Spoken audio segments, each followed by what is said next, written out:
Sir నమస్కారం sir. నమస్తే అండి. సార్ డీలిమిటేషన్‌కి వ్యతిరేకంగా పోరాటం చేయాలని చెప్పేసి దక్షిణాది రాష్ట్రాల మొత్తం నేతలందరికీ కూడా స్టాలిన్ గారు పిలుపునిచ్చారు సార్. ఈ 22న ఒక మీటింగ్ కూడా ఏర్పాటు చేశారు. అయితే దీనికి బీఆర్ఎస్ మద్దతు తెలిపింది. మేము హాజరవుతున్నామని చెప్పేసి కూడా వాళ్ళు చెప్పేశారు. కాంగ్రెస్ రేవంత్ రెడ్డి గారైతే అధిష్టానం ఏ నిర్ణయం తీసుకుంటే అదే అని చెప్పేసి వాళ్ళు చెప్పారు. అయితే ఇప్పుడు ఇక్కడ ఆంధ్రప్రదేశ్‌లో చూసుకుంటే ఆల్రెడీ కూటమి దానికి యాంటీనే కాబట్టి వదిలేయాల్సిందే. వైసీపీ పార్టీ స్టాండ్ ఎటువైపు అన్న ఒక చర్చ జరుగుతుంది. జగన్మోహన్ రెడ్డి గారు మరి డీలిమిటేషన్‌కి వ్యతిరేకంగా పోరాటం చేసి బీజేపీకి వ్యతిరేకంగా తిరుగుబాటు జెండా ఎగరేస్తారా? అంత సాహసం చేయగలరా? అని చెప్పేసి కూడా మాట్లాడుతున్నారు సార్. మరి ఏ స్టాండ్ తీసుకునే ఛాన్స్ అంత ఉంది సార్? సాహసం చేయగలరా అని మీరు అన్న తర్వాత ఇంకా ఎలా ఆయన మాత్రం ఏం చేస్తాడు? సాహసం చేయగలరా జగన్మోహన్ రెడ్డి అనేసిన తర్వాత సాహసం అనే మాట వాడేసిన తర్వాత ఇంకా ప్రశ్నకే తావులేని పరిస్థితి కదా. ఓకే. అందుకని ఆయన వెళ్ళే అవకాశాలు తక్కువే.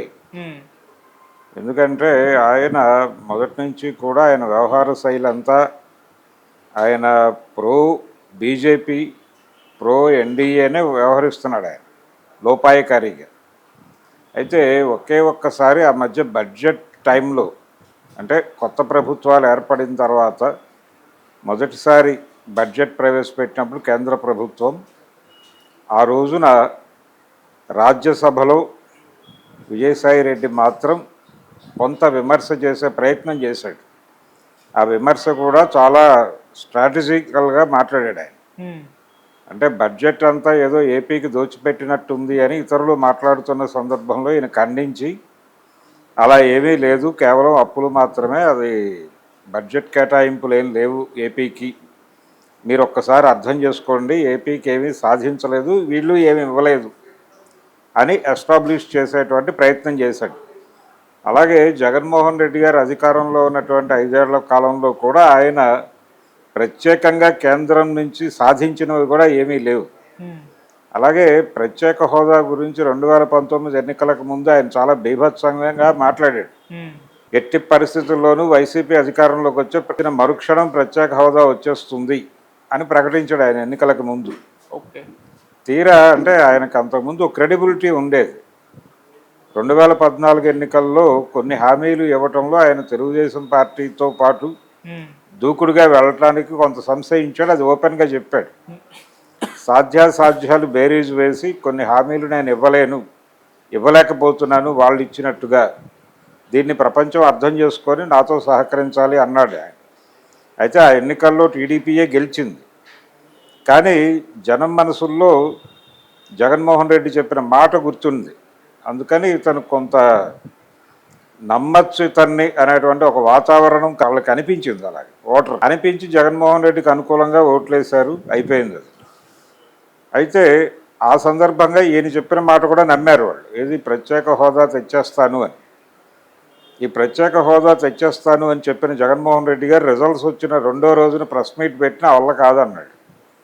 ఇమీడియట్గానే రిజల్ట్స్ వచ్చిన 2వ రోజే ప్రెస్ మీట్ పెట్టి చెప్పాడు ఆయన స్పష్టంగా, ప్రత్యేక హోదా సాధ్యం కాకపోవచ్చు, ఎందుకంటే కేంద్ర ప్రభుత్వం మెడలు వంచే పరిస్థితి లేదు.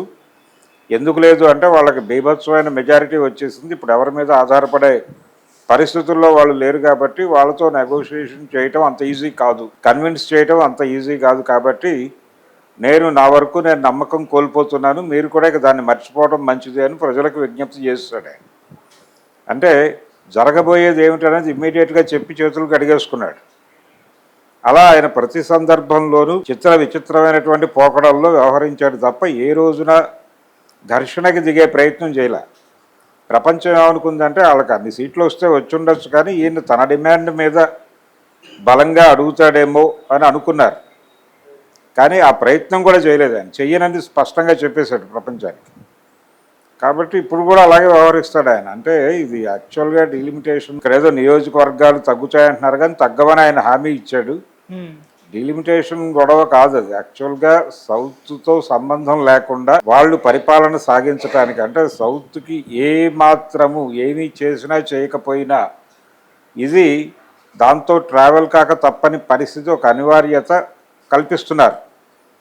అంటే ఉత్తరాది సీట్లు విపరీతంగా పెంచి, ఉదాహరణకి మహారాష్ట్రను కూడా మనం గతంలో సౌత్ అనే అనుకునేవాళ్ళం. ఇప్పుడు వాళ్ళు కొంచెం నార్త్ లాగా అభినయిస్తున్నారు, కానీ నిజానికి అది కూడా సౌతే. మహారాష్ట్రతో కలుపుకున్నటువంటి మహాదక్షిణం అనాలి. ఆ మహాదక్షిణ భారతదేశం విడిగా గనక ఒక దేశంగా ఏర్పడితే దానికి ప్రోగ్రామ్ డిజైన్ చేయాలి. ఎందుకంటే సౌత్ను తిని నార్త్ బతుకుతోంది.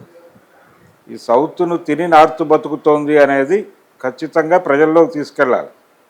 సౌత్ ప్రజల జీవితాలు ఇలా సంక్షోభితం కావడానికి కారణం నార్త్ నుంచి వస్తున్న వలసలు, అన్ని విభాగాల్లోనూ జరుగుతున్న వలసలు, అన్ని విభాగాల మీద వాళ్ళు పెడుతున్న ఒత్తిడి, అన్ని సెక్షన్స్ ప్రజల్ని వాళ్ళు తొక్కేస్తున్న తీరు చాలా స్పష్టంగా నగ్నంగా కనిపిస్తోంది. కింది స్థాయి నుంచి పై స్థాయి వరకు. ఇది వరకు కాంట్రాక్టులు ఇక్కడ అంటే దక్షిణాది కంపెనీలు కూడా జాతీయ స్థాయి కాంట్రాక్టులు దక్కించుకుని సబ్ కాంట్రాక్టులు ఇచ్చే పరిస్థితి ఉండేది. ఇప్పుడు ఆ పరిస్థితి లేదు. అన్నీ వాళ్ళకే వెళ్ళిపోతాయి. అక్కడ నుంచి సబ్ కాంట్రాక్టులు మాత్రమే చేసుకుని బతుకుతున్నారు. ఏది కాంట్రాక్టర్ల స్థాయిలోనే. ఆ తర్వాత వ్యాపార వర్గాలకు సంబంధించి ఇక్కడ వాళ్ళందరినీ వ్యాపారాల నుంచి బయటకు గెంటేసి గుమాస్తాలుగా మార్చేశారు. నార్త్ నుంచి వచ్చినటువంటి బనియాలు, మార్వాడి, ఇలా ప్రతి చోట ప్రతి వృత్తిలోనూ ఆ వృత్తిలో ఎవరైతే బతుకుతున్నారో ఇక్కడ వాళ్ళని అక్కడి నుంచి గెంటేశారు. ఈ గెంటివేతల మీద సీరియస్గా ఫైట్ చేయాల్సినటువంటి అవసరం ఖచ్చితంగా దక్షిణాదిలో ఉన్నటువంటి ప్రాంతీయ పార్టీలన్నిటికీ ఉంది. కానీ ఆ ప్రోగ్రామ్ని గాలికి వదిలిపెట్టేశాం. తెలుగుదేశం పార్టీ పుట్టిందే అక్కడి నుంచి, ఆ నినాదం నుంచి పుట్టిందే. తెలుగువాడి ఆత్మగౌరవం ఢిల్లీ నడివీధుల్లో తెగనమ్ముతున్నారు అనే నినాదంతో పుట్టినటువంటి పార్టీ అది. ఇప్పుడు ఆ పార్టీ నాయకుడు లోకేష్ గారు త్రిభాషా సిద్ధాంతం అని మాట్లాడుతున్నాడు. త్రిభాషా సిద్ధాంతం ఇంకొక 5 భాషలు నేర్చుకుంటే బాగుంటుంది, కాబట్టి మనం గ్లోబలైజ్ అవుతున్నాం, ఇప్పుడు లోకల్ ఇలాంటి మాటలు మాట్లాడొద్దు అని తాతగారి సిద్ధాంతాలకి మరొకసారి వెన్నుపోటు పొడిచాడు ఆయన అసెంబ్లీ వేదికగా. కాబట్టి ఆ పరిస్థితిలో తెలుగుదేశం పార్టీ ఎట్టి పరిస్థితుల్లోనూ రాదు. నిజానికి ఇలాంటి సమావేశం ఒకప్పుడు ఎన్టీ రామారావు గారు విజయవాడలో ఏర్పాటు చేశాడు. కాంగ్రెసేతర ముఖ్యమంత్రుల సమావేశం అనే పేరుతో సమావేశం పెట్టి ఫెడరల్ ఫ్రంట్ని కేంద్రంలో అధికారంలోకి తెద్దాం, 2 జాతీయ పార్టీలని దూరం గెంటి అని ఒక ప్రోగ్రాం డిజైన్ చేసి నేషనల్ ఫ్రంట్ అనేటువంటి ఒక కలనేత కార్యక్రమం. నిజానికి భారతదేశం అని ఒక పార్టీ పెడదాం అనుకున్నాడు ఆయన. భారతదేశం కాదు, ఫ్రంటే పెడదామని చెప్పి నేషనల్ ఫ్రంట్ అని ఒక ఆర్గనైజేషన్ పెట్టి అన్ని పార్టీలని దానిలోకి పట్టుకొచ్చి ఎన్నికల్లో గెలిచి కాంగ్రెస్ గెలిచి విపి సింగ్ని ప్రధానిని చేసింది ఎన్టీ రామారావే. కాబట్టి ఆ స్థాయి ఉద్యమం నడిపినటువంటి పార్టీ అది. ఆ పార్టీ ఇప్పుడు వెళ్ళి ఒక జాతీయ పార్టీకి టోకుగా అమ్ముడుపోయినటువంటి ఒక విచిత్రమైన పరిస్థితి చూస్తున్నాం. ఆంధ్రప్రదేశ్లో చూడటానికి 3 ప్రాంతీయ పార్టీలు ఉన్నాయి అక్కడ. జనసేన, తెలుగుదేశం, వైఎస్ఆర్సీపీ 3 ప్రాంతీయ పార్టీలు ప్రాంతీయ పార్టీల లక్షణాలను పూర్తిగా చంపే ఎన్డీఏ కాంపౌండ్లో పడున్నాయి.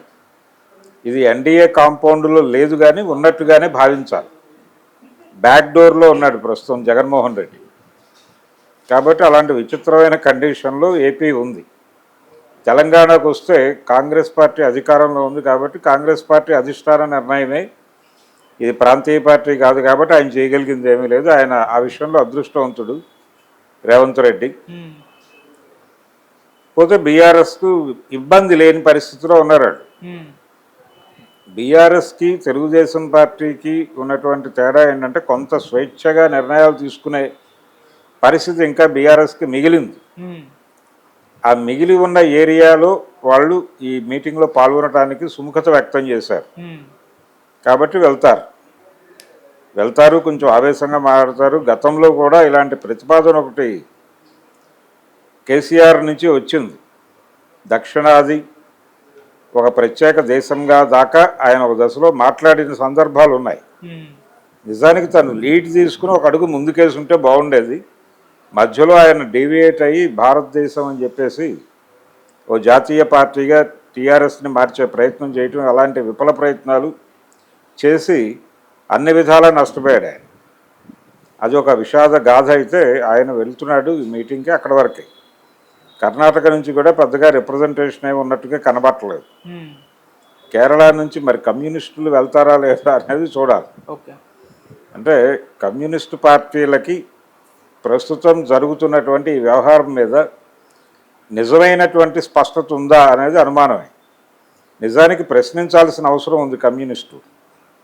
అంటే అవి కూడా జాతీయ పార్టీలే, సిపిఐ సిపిఎం రెండు జాతీయ పార్టీలే.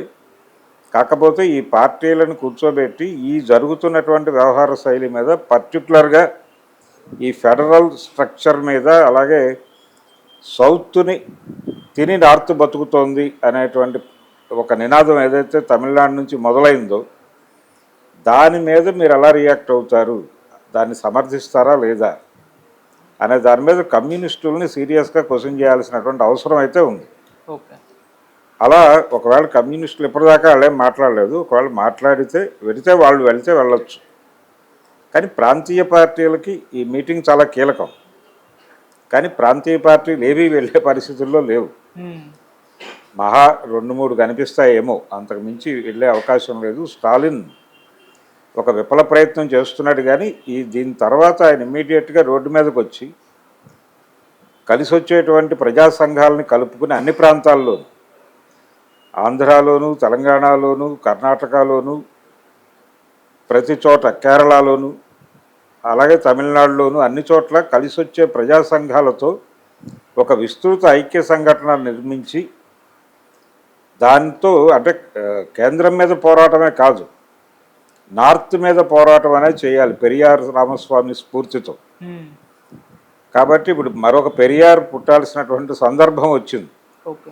ఆ పెరియార్ స్ఫూర్తితో రాజకీయాల్లో ప్రవేశించినటువంటి నందమూరి తారక రామారావు గారి పార్టీ ఏమో ఎందుకు కొరగాని పార్టీగా మిగిలిపోయింది. అందుకని